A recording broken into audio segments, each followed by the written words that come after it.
But if watch it. Good, see, we blessed. I feel good being out there with the guys. Overall, like I said, opportunity was there to seize the moment. So just coming out with the right mindset and just doing what I normally do. It wasn't too much different from how I approached the game any other time. Just at the very beginning.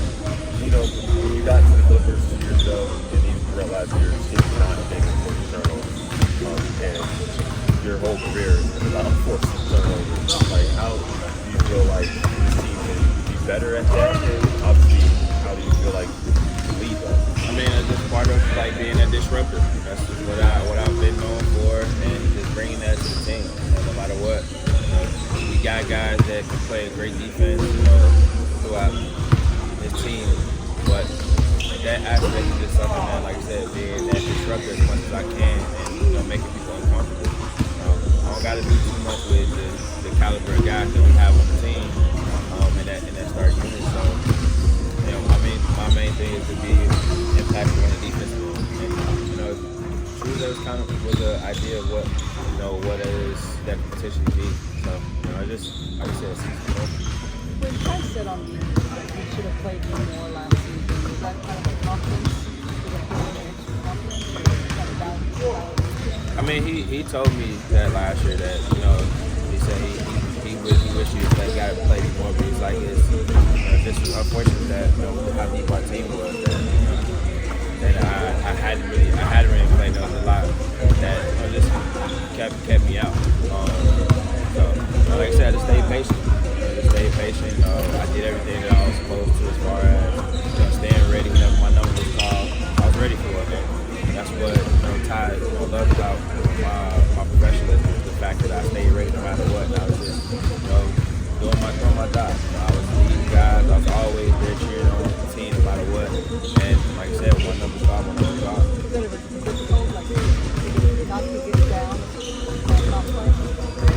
Yeah, at times it was, but I know it's part of this league. I've seen guys, I've had veterans that talked through that type of stuff before in the past. So I understand just being in that moment, and understanding that the team that we're on, it's gonna be like this. It's gonna be like that, man. Like you said, sometimes people gotta sacrifice. Like you said, just stand patient. Rafa, do you have a deflections per minute thing that you look for? Because I feel like anytime you're out there, you're just deflecting, stealing, block, whatever. Do you have anything like that you target or look at? Nah, I really didn't. I really never paid attention to it, honestly, until about probably my third year in Philly. Because they used to have a deflection chart, and so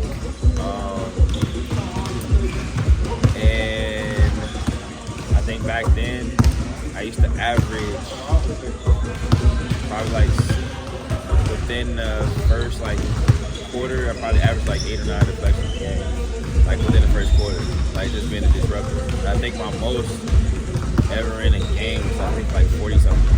Deflecting? Yeah, but that was one of the games I had. I think 6-7 steals, block shots.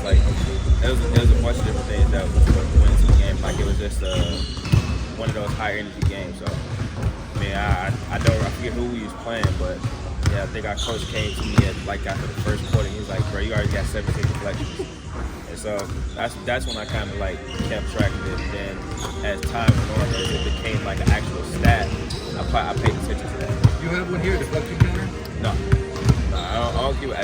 The main thing is that how much can I be disrupting that? I talked to guys like T-Man, Amir, especially during the game. They always ask, man, how do you do it? It's all about timing, honestly. One thing that really helped me, was Toddy in Philly. He really worked with me in the strobe lights.